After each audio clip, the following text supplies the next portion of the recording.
En el episodio 17 de la temporada 6 de The Office, El Parto, se muestra por primera vez la existencia de un peligroso criminal suelto llamado el Estrangulador de Scranton, en el titular de un periódico.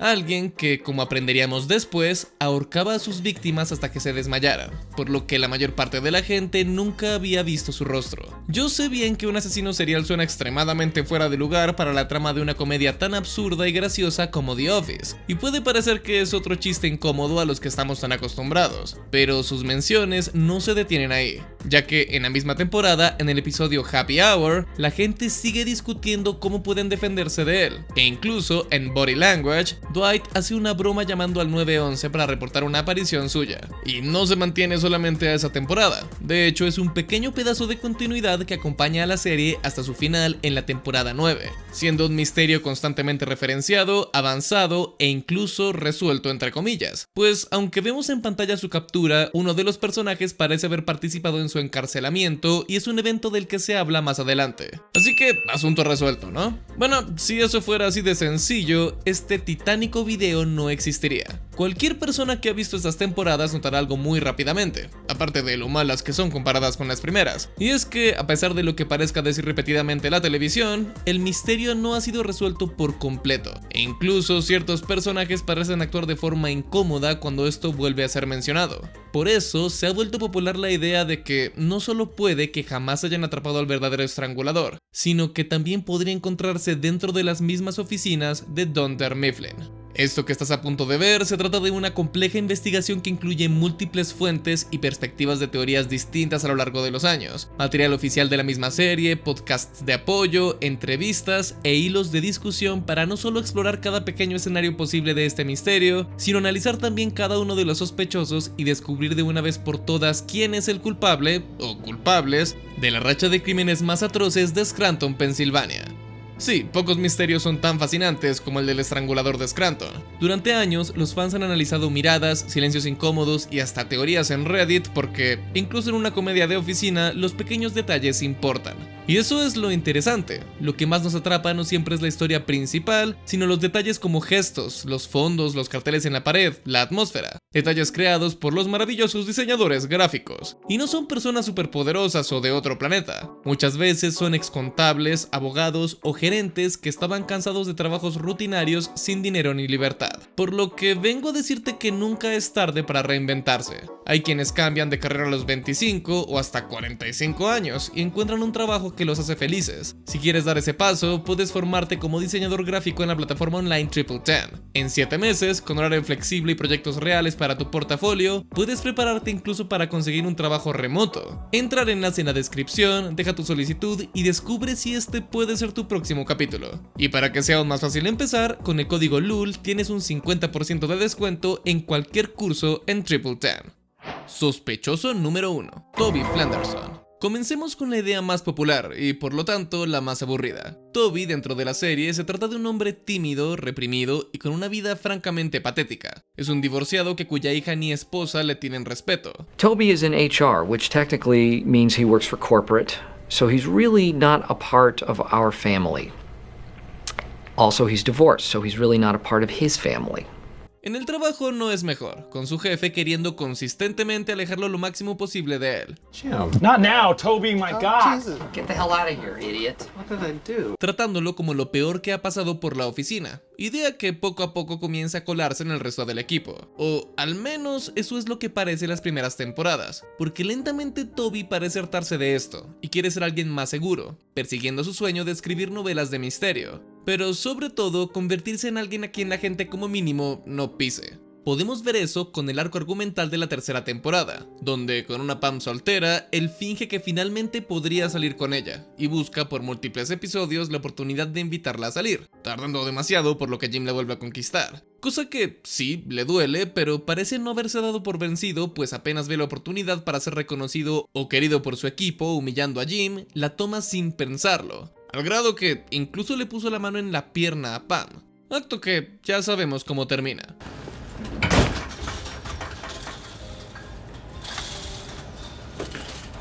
A partir de aquí, Toby decide seguir sus planes de superación personal, yéndose a Costa Rica solo para volver a ser humillado a tan solo un día de haber llegado ahí. Y después de su breve retiro, una de las primeras cosas que hace al volver es ponerle una sanción a Jim y Pam por andar muy físicos en un claro acto de celos. Crean o no, esto nos habla demasiado del personaje de Toby, alguien que suele tomar decisiones erráticas de la nada, manteniendo cierto resentimiento hacia la gente que lo trata mal. Además, parece tener ese impulso por lograr lo que se propuso, ser respetado y querido, y tiene una fijación curiosa con ser parte de una novela policíaca, por lo que es extremadamente curioso que la primera mención del estrangulador de Scranton sea justo cuando Jim y Pam tienen su primer hijo. Un punto que menciona Quinn McLaren en su teoría conspiranoica, y que yo no noté en todas las veces que repetí ese episodio, es que a pesar de que vemos a Toby al inicio del episodio del parto, él está ausente cuando todos están listos para recibir al bebé. ¿Y qué dice el periódico del día siguiente? El estrangulador de Scranton vuelve a atacar. Este no es el único momento en el que Toby brilla por su ausencia. En la temporada 7, donde vemos la persecución, y con esto la única vez que tenemos verdadera confirmación sólida de la apariencia de algo relacionado al estrangulador, vemos que su vehículo se trata de un auto azul, que coincide con aquellos que hemos visto alrededor del estacionamiento a lo largo de la serie. Y obviamente Toby no estaba ahí mientras todos veían la persecución. Aquí es donde necesito citar otro de los artículos que investigué, pues se comenta cómo, durante el momento de la persecución, el teléfono de Toby sonó en su oficina, pero Kelly lo levantó durante solo unos segundos y luego lo colgó de golpe. Screen Rant propone que, precisamente por cómo funcionan las llamadas en las oficinas, la persona que llamó conocía la extensión exacta de Toby, por lo que una teoría es que en ese momento él quería contactar a sus compañeros de trabajo y revelarse de forma exagerada como el villano de novela policíaca que se creía, solo para que le colgaran de golpe. Una mala suerte que suena como algo que le pasaría solamente a él. En esa misma temporada donde todos van al bautizo de Jim y Pam, Toby nuevamente se ausenta, y aunque no descartamos en lo absoluto que se trata de una especie de celos que existan entre ellos, lo curioso es que al final del episodio él confirma exactamente por qué esto sucede, porque él no va, mencionando que hay ciertos problemas entre el tipo de arriba y él. Toby entra cuando todos los demás se han ido y pregunta: ¿por qué es que siempre eres tan cruel conmigo? Cosa que, si nos ponemos conspiranoicos, podría sonar como justificación para una mente criminal, y lo reacio que se muestra entrar a la iglesia puede ser visto como la confesión de una enorme culpa que siente por sus horribles acciones. Y es que, si no es por los asesinatos, ¿por qué más podría Toby sentir culpa? Cumpliendo su sueño de hacer parte de una historia policíaca, Toby termina siendo parte del jurado que determinará el destino de George Howard Cobb, persona que la policía determinó se trataba del estrangulador. La cosa es que, a pesar de finalmente estar involucrado en un caso complejo, Flenderson parecía dudar de la culpabilidad de Cobb, constantemente preguntándose si él podría ser inocente. Claro, esto podría haber nacido de su obsesión con sus historias policíacas, pero parecía decirlo con una naturalidad que parece sospechosa. Y sobre todo, está el momento en el que su jefe, el hombre que potencialmente más detesta, se burla de que Toby diga que el aire de la oficina es casi tóxico y un asesino silencioso, respondiendo que Toby es el asesino silencioso. Toby simplemente ve a la cámara de forma sarcástica y solo le responde: ya verás. Ahora, todo esto parece pintar una imagen bastante definitiva y convincente, con Toby tratándose de la verdadera identidad del estrangulador, hasta el punto en que el mismo canal de YouTube de The Office lanzó un documental falso parodiando a los de otros asesinos seriales buscando vincular a estos dos. Pero solo tenemos un problema, y es que desde que el show ha terminado, múltiples miembros del cast han confirmado que estamos buscando en la dirección incorrecta. Por ejemplo, en el podcast de The Office Ladies, compuesto por las actrices de Angela y Pam, donde discuten secretos de producción, trivia de los episodios y datos curiosos bastante certeros. Allí precisamente decidieron tocar este tema, pero la cosa es que ellas dijeron esto. Angela, you yourself pointed out that in season 1, Toby has a photo of a Jeep at his desk. In season 2... You're doing what I did. You're quoting from our own podcast. Judge. Slight objection, but I'll allow it. Thank you. In season 2, episode Take Your Daughter to Work Day, Toby drives a silver Saab. And then in season 8, The Garden Party, he's driving a Subaru Impreza. None of the Dunder Mifflin staff are ever seen driving this Mercury Cougar that is at the center of the Strangler case. This would mean that Toby, our underpaid HR rep, somehow has 2 cars? A Strangler car and another car? I doubt that is the case. In Dwight's Christmas, Toby is recounting his theories about the Scranton Strangler to Nellie. He mentions that they found fingerprints, presumably linked to George Howard Skubb. How did George Howard Skubb's fingerprints get on coins found at one of the crime scenes if he's not the Scranton Strangler? Okay. You might notice that none of Toby's fingerprints were found at any of the crime scenes, and if they were, we would know about it because he has traveled abroad, and it is customary to provide fingerprints in order to obtain a passport. So clearly, Toby's fingerprints have been cleared.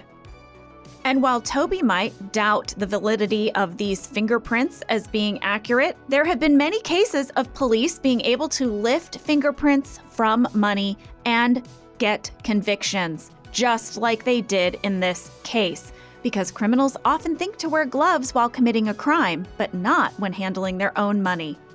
And finally, I would say that the fact that George Howard Skubb tries to strangle Toby during his visit to the prison is pretty clear evidence that George Howard Skubb is the strangler. But now I'd like to go to character consistency. Per the FBI, psychopaths who commit serial murder do not value human life and are extremely callous in their interactions with their victims. One strategy to assess whether a person is a psychopath is to look at 4 dimensions: deviance, distress, dysfunction, and danger, collectively known as the 4 Ds. Toby's character is largely depicted as mild-mannered and empathetic, making it difficult to believe that he is a serial killer. Ellen Kay from Robinson, Illinois said, "I don't think serial killers participate in Movember." I would also like to quote Jenna F. from Los Angeles, who said, "Why would Toby be so worried about us all dying of radon poisoning if he was the Scranton Strangler? Wouldn't he want us all to slowly suffocate?" That sounds like the perfect crime. Pero bueno, ellas solamente son actrices. Creo que es posible que no tengan una idea completamente verídica de hacia dónde irían las tramas de los personajes, por lo que la mejor respuesta a este misterio la tiene Paul Lieberstein, actor de Toby, pero también uno de los escritores y productores principales de la serie en sus primeras temporadas, y él respondió lo siguiente. Do you think he was the Strangler? I don't know. There's a world where he was the Strangler. Maybe one where he wasn't. Maybe there's 2 stranglers. Oh! The one thing the Strangler did was he strangled people but didn't kill them. He left them once they've been strangled and passed out. Is that true? Yes. I didn't know that. Yeah, I'm not sure we ever got around to saying it, but that was always our thing. The Scranton Strangler didn't strangle you to death. Wow. So I thought, well, that does sound like Toby now. Y sí, si te lo preguntas, en todas las entrevistas donde le preguntan eso, siempre es así de ambiguo, pero aquí presentó una idea demasiado interesante, que a pesar de lo que hemos creído por años, jamás hubo una verdadera muerte a nombre del estrangulador, por lo que todos estos sospechosos no son realmente asesinos, y además, puede que no haya actuado solo. Siguiendo esas novelas de misterio, suele existir un personaje que sirve para distraer al público del verdadero culpable, por lo que Toby tal vez utilizó eso como parte de su modus operandi, si es que es el estrangulador. Y digo, realmente los crímenes parecen tener más sentido si consideramos que para hacer todo de forma tan efectiva debieron haber habido al menos 2 personas. Un giro digno de un gran misterio. Así que, ¿qué otras personas en la oficina podrían ser tan peligrosas como para ganarse un título así? Sospechoso número 2. Dwight Schrute. Para todos quienes hayan visto la serie, que su nombre aparezca aquí puede resultar extraño. Sí, es un hombre sádico y desequilibrado, pero respeta de gran manera su espacio de trabajo e incluso es lo que considera su misión en la vida, junto con sus delirios de héroe. Aparte, él mismo se trata de una de las personas que busca apresar a ese misterioso criminal. El problema es que, de muchas formas, Dwight habla demasiado del criminal para no tomárselo tan en serio, bromeando con el tema e incluso disfrazándose de él en Halloween. Cosa curiosa, pues parece ser alguien que reacciona de manera exagerada a cualquier tipo de actividad criminal, armando múltiples tipos de patrullas contra otros criminales seriales, como el que se exponía a las mujeres en el estacionamiento, o haciendo una redada completa contra lo que parecía ser un solitario cigarrillo de pastito mareador. Sin embargo, esto también sería ignorar varias de las tendencias más sádicas que él posee a lo largo de la serie, con armas cortopunzantes en la oficina y estando listo para irse a los golpes con cualquier sujeto que se le presente. Esto es muy importante para nuestra investigación del día de hoy, y tampoco podemos olvidar su granja. Tener esta granja le da la excusa perfecta para tener un montón de habilidades muy sospechosas, y hemos visto que Dwight sabe desollar animales, cazarlos, explotarlos e incluso enterrarlos, como fue explicado en el episodio Doomsday cuando pide ayuda para excavar una tumba para caballos. Pero, tal cual como el usuario FayHeSimmed mencionó, esto es algo extraño porque él siempre dice que sus caballos son utilizados mayormente para comida, junto con sus constantes historias de la infancia comentando que, al vivir en situación de pobreza, no dejaban absolutamente nada del animal tras comerlo. Así que, ¿para qué necesitaría todas esas habilidades? De hecho, Dwight ha mencionado que cree que hay más gente que la necesaria en el mundo. Algo tal vez aprendido de sus experiencias en la granja, sabiendo que no necesitan tantos animales. Esto me gustaría sumarlo al hecho de que no se trata de la única mención de ese extraño hobby de excavar que tiene, pues reaparece en otro episodio diciendo que tiene $30,000 enterrados para emergencias, pero que no quiere excavar debajo de cierto alguien para obtenerlo, por lo que el dinero está escondido debajo de un cuerpo. Esto podría interpretarse fácilmente como, no sé, un dinero de herencia, pero si consideramos cómo no tuvo ningún problema desenterrando a su propio abuelo para robarle su traje, tal vez ese alguien con quien enterró el dinero no pertenezca a su árbol familiar. Pero antes de continuar, ¿por qué un hombre así de rígido y honorable, así sea su extraña y psicótica manera, sería un criminal? Bueno, sabemos que Dwight siempre ha sido un adulador, incluso si esto no es algo que le guste admitir, buscando la aprobación de Michael y aparentando que sigue las reglas a niveles exagerados y obsesivos. El problema es que, a pesar de que atenga a todos sus colegas a estándares imposibles de seguir para mantener esas reglas, Dwight es fundamentalmente un hipócrita, y esto es algo bastante evidente si pones atención a su personaje.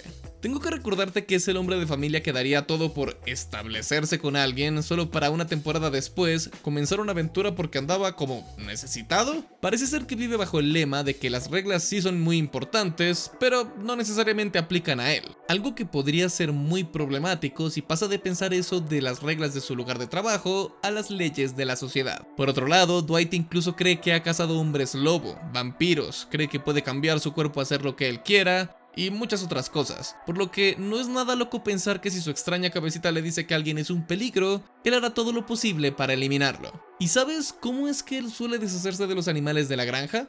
To my chickens, I'm the Scranton Strangler. Sí, asfixiándolos.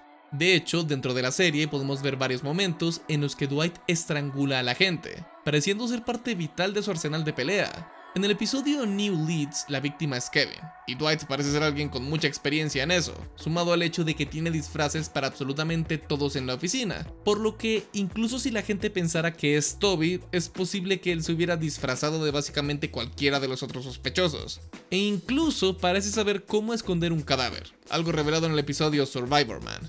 Y si nada de esto te convence, volviendo al post original, en al menos un episodio su contraseña es Scranton Strangler 666, el estrangulador de Strangler 666 en español.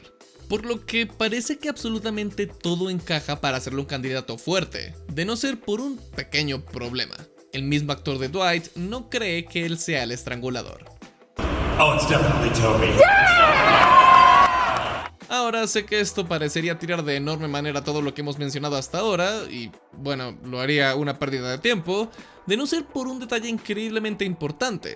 Interrogar a Dwight es increíblemente simple, y solo debes llevarle la contraria levemente para que al intentar corregirte te muestre todo eso, sus armas, técnicas, ley, planes y experiencia. Por lo que cualquier persona que encuentre la motivación para realizar estos crímenes podría haber sacado la información directamente de él, lo que lo volvería un cómplice sin saberlo, y aumenta la plausibilidad de cualquier otro candidato de esta lista. Y solo sería peor si, digamos, no necesitaras nada de esa información en primer lugar.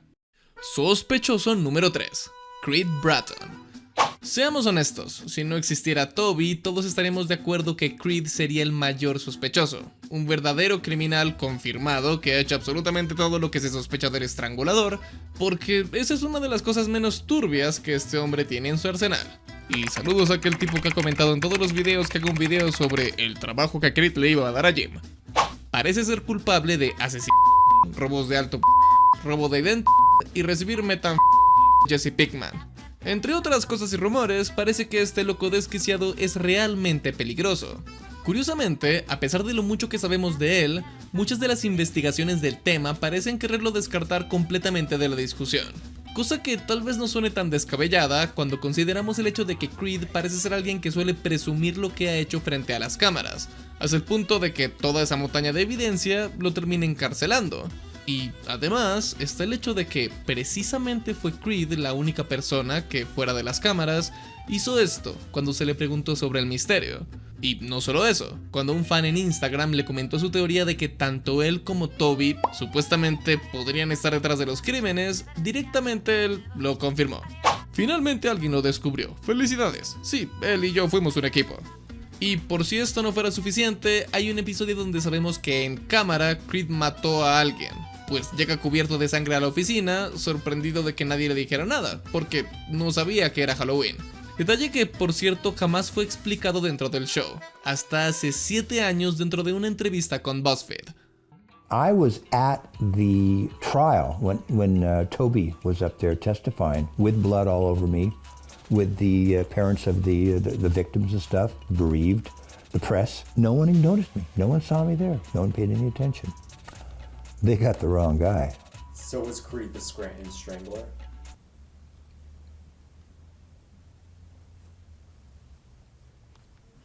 Next question, please. Ok, ahora parece que no hay manera en que Creed no sea el estrangulador de Scranton.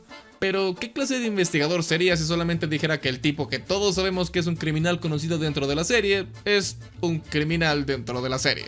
La verdadera pregunta es si este criminal es el mismo del que llevamos hablando todo este video. Y ahí es donde se pone interesante. Primero que nada, sabemos que él es capaz de quitarle la vida a alguien, o como mínimo, está implícito. En múltiples temporadas comentó cómo no solamente fue parte de un gran número de sectas, tanto como seguidor y como líder, sino que tal vez algunas de estas sectas igualmente eran suicidas, por lo que visto de la forma más amable, puede que él estuviera detrás de múltiples muertes. Pero no te preocupes, se pone peor. En el episodio Murder, como parte de un juego, Michael le dice a Creed que se ha cometido un asesinato, y su respuesta es escapar de la escena lo más rápido posible en su auto en el cual, según una entrevista con The Rolling Stone, había un cuerpo en el maletero. Y luego está el episodio 24 de la temporada 6, cuando se le pagó para asustar a Andy, donde nos deja esta joya de frase. So there I am, minding my own business, and Darnell offers me $3. All I gotta do is walk by Andy and go like this. Darnell's a chump. I would have done it for anything. I've done a lot more for a lot less.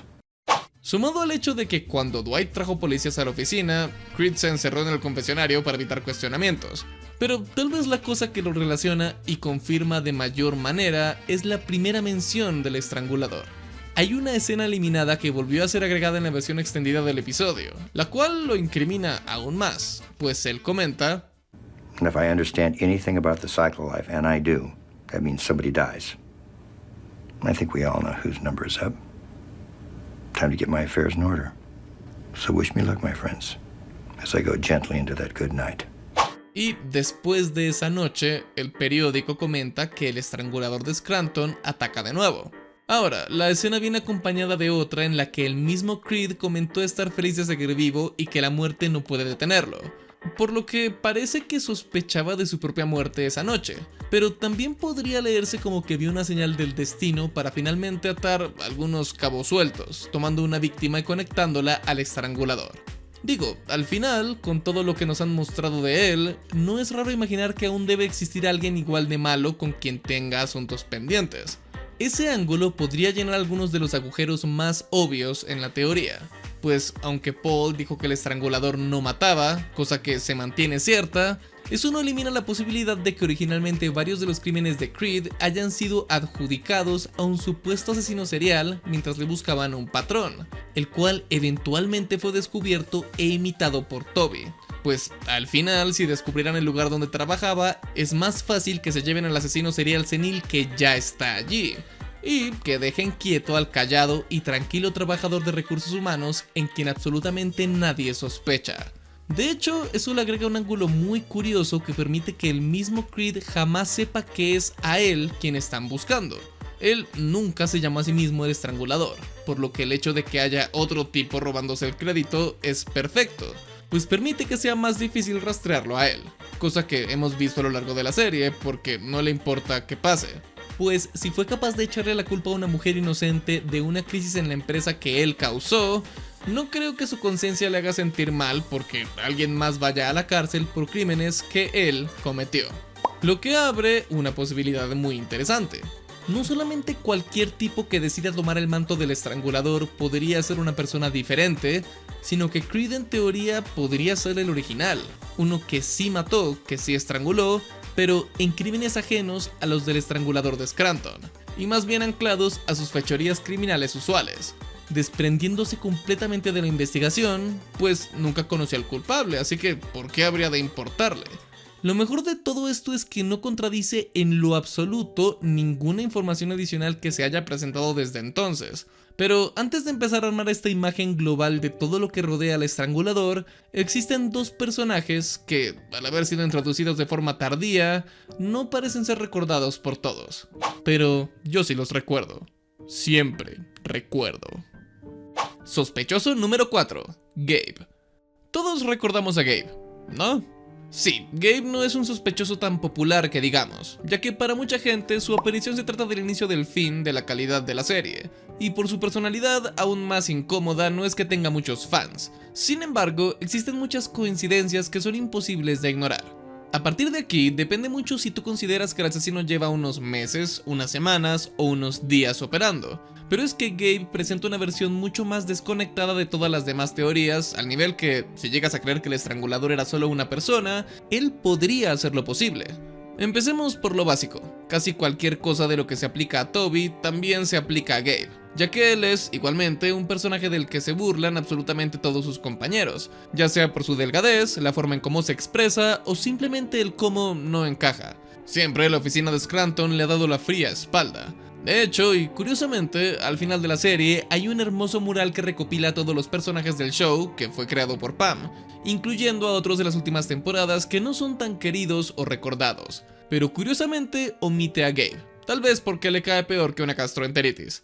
Similar a Toby, él igualmente cuenta con cierta fascinación por lo oculto y lo macabro, pero en vez de querer ser un detective y atrapar criminales, Gabe gravita a las películas de terror y asesinos. Cosa curiosa, pues cuando se nos mostró su proyecto de pasión, un extraño metraje que contenía imágenes bastante retorcidas, podemos ver cómo se metió al auto de Stanley, aparentemente siguiéndolo hasta su casa sin ser reconocido. Esta no se trata de la única muestra de su lado más oscuro, demostrado en una gran obsesión con Erin, la recepcionista, con quien compartió un breve romance que no terminó de la mejor manera. Digo, él la siguió hasta el baño de damas para hablar con ella, rompiendo una regla muy importante de la empresa como si nada, y sin ningún tipo de repercusión gracias a su puesto que usa nuevamente para amenazar a Andy, a quien culpa por el rompimiento. Y no es cualquier amenaza tonta. Dice: You don't want to get on my bad side. I've seen some horrible things. I own over 200 horror movies. Okay, that's... Suena a que lo está amenazando con hacerle las cosas horribles que ve en sus películas de terror. Y sí, son cosas horribles porque en el diálogo en el que le describe una de sus películas favoritas a Erin, él habla de Suspiria, una película italiana de 1977 que, por ponerlo en términos que YouTube no banee, esperemos no quiera hacerle nada de esto a Andy. Eso, sumado a que apenas Gabe fue presentado a mediados de la temporada 6, los estrangulamientos comenzaron, nos da mucho de qué pensar. Físicamente hablando, tampoco se trata de algo descabellado pensar en que pueda ser el estrangulador, ya que en el episodio 23 de la temporada 8, Lucha Territorial, Jim pone a competir a Gabe contra Dwight, una de las personas con mayor capacidad física de la serie, y sorprendentemente Gabe no se queda tan atrás a pesar de su delgadez. De hecho, con un cuerpo largo y manos grandes, sería perfecto precisamente para estrangular, y justo con el carácter para jamás poder terminar lo que empezaba.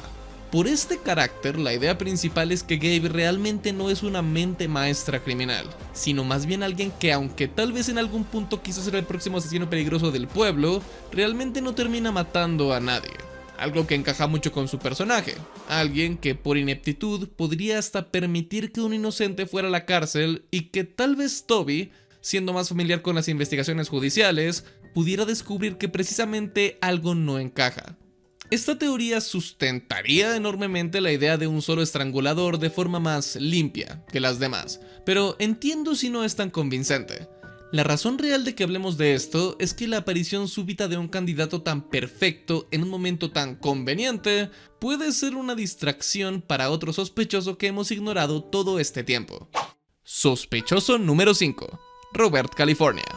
Ok, incluso si este tipo fuera alguien completamente inocente, creo que todos estamos seguros de que tiene comportamientos muy extraños.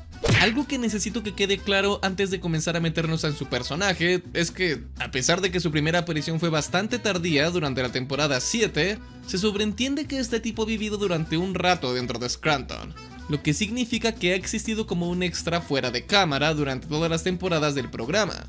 Pero en este punto del video, a punto de revelar una nueva persona, sé que todos ustedes deben preguntarse ¿cómo es que siquiera consideramos que este tipo podría tratarse de un candidato? Bueno, en el podcast de The Office Ladies, en el mismo episodio que ambas hablaron de sus teorías personales sobre el estrangulador, Jenna Fischer, la actriz de Pam, comentó cuál es la teoría personal de Greg Daniels, el creador del programa, revelada en un panel de la convención del show.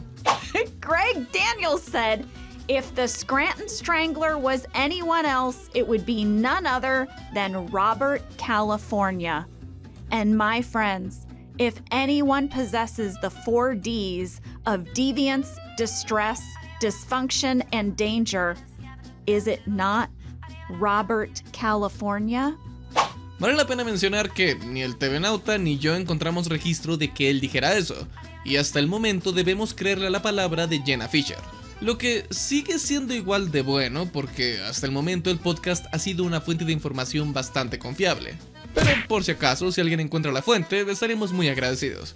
La cosa es que, incluso aunque no lo parezca, este podría ser un personaje tan misterioso y sospechoso como el mismísimo Creed.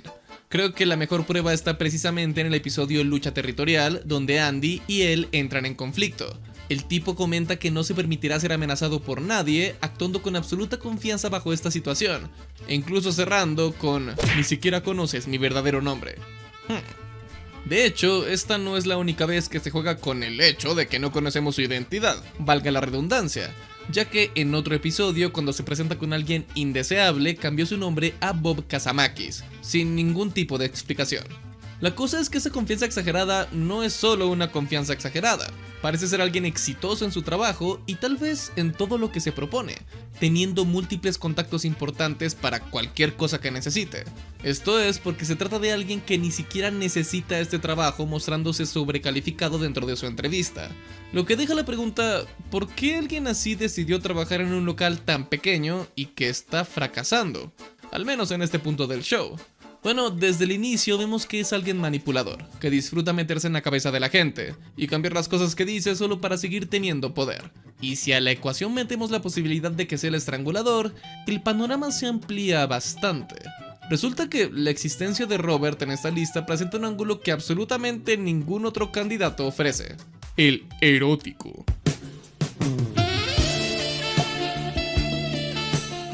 En el capítulo 22 de la temporada 8, este comenta que odia las corbatas, que lo hacen sentir como parte de, y cito, Erotic Asphyxiation Sex Club. Que es básicamente lo que suena, una práctica sexual donde la persona utiliza la asfixia para llegar al clímax, estrangulándose de diferentes maneras. Y Robert parece conocer un lugar donde la practican, incluso dando instrucciones de cómo llegar a este. De hecho, este es el único personaje que la serie misma parece asociar con la autoasfixia, pues en Doomsday, Dwight comenta, no hay forma de que no haya estrangulado al menos una stripper. El sexo, de hecho, se trata de un aspecto enormemente importante para él, utilizándolo para presentar su visión de negocios. There is only sex. Everything is sex. O cuando su equipo se pelea y necesita demostrar sus capacidades de liderazgo, utiliza nuevamente metáforas sexuales, donde incluso nos deja ver que para él ni siquiera el sexo se trata de solo eso. Life is sex. And all sex is competition. And there are no rules to that game. Es un tipo de pensamiento demostrado en múltiples momentos de la serie, y aunque jamás se meten a ver exactamente qué es lo que le gusta, parece ser un hombre de deseos complejos, entre comillas, los cuales actualmente ve difíciles de cumplir debido a su estado como hombre casado. Como fue mostrado en el episodio 12 de la temporada 8, Fiesta de Piscina, él invita a los chicos de la oficina a su casa, un lugar lujoso el cual fue comprado como centro para sus fiestas y celebraciones desenfrenadas, que ahora es una casa familiar y que lo tiene increíblemente frustrado. Todo este episodio trata de él constantemente hablando de la vida que no tiene ahora como padre de familia, diciendo que le hubiera gustado vivir una vida loca, hedonista y llena de excesos y desenfreno, cosa que probablemente pudo traerle el fin de su matrimonio, pues a pesar de tener un hijo y esposa a lo largo de la temporada, en sus últimas apariciones lo vemos pasar por un divorcio que lo tiene deprimido.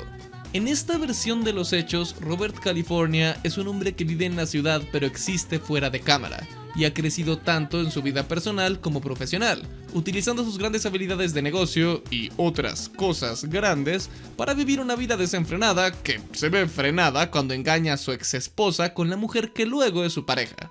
Ellos tienen un hijo juntos, lo que convierte toda esa idea de su futuro hedónico en una vida de familia que no aprecia, por lo que comienza a buscar desahogarse con otras mujeres que se ven atraídas a su vida exitosa, por lo que le permiten llegar lejos, hasta probar cosas bien experimentales como la asfixia en este contexto. Lo peor de todo es que esto podría quedar precisamente con la descripción de que el estrangulador no mata, pues como parte del acto no busca acabar con ellas, sino acabar él mismo. Y conociéndolo, podría haberlo hecho sin avisarles antes, por lo que sus parejas pueden creer que atentaron contra su vida, reportarlo y que quede denunciado como intento de homicidio de un estrangulador que deja inconscientes a sus víctimas. Robert, al tratarse de alguien de enormes e ilegales contactos, podría conseguir a alguien para meterlo a la cárcel y callar a los medios. Bien sabemos que existen personas que prestan ese tipo de servicios, por lo que Toby, al haber encontrado que algunas cosas directamente no cuadraban con el perfil del estrangulador, comienza a descubrir esta conspiración. Así, cuando habla con Howard Scobb, este lo estrangula para no perder la coartada que habían acordado, manteniendo así libre al verdadero culpable para continuar cometiendo sus fechorías. Entonces, ¿quién de estos es el verdadero estrangulador? Bueno, un problema grande es que evidentemente existe una gran desconexión de parte de los escritores, los actores y los productores del show, pues todos cuentan con una respuesta diferente. Parece que sin importar cuál sea tu teoría, la verdad es que toda la evidencia parece contradecir toda la otra evidencia. Sin embargo, creo que hemos encontrado una respuesta un poco más directa y clara, habiendo hecho este análisis tan exhaustivo en primer lugar.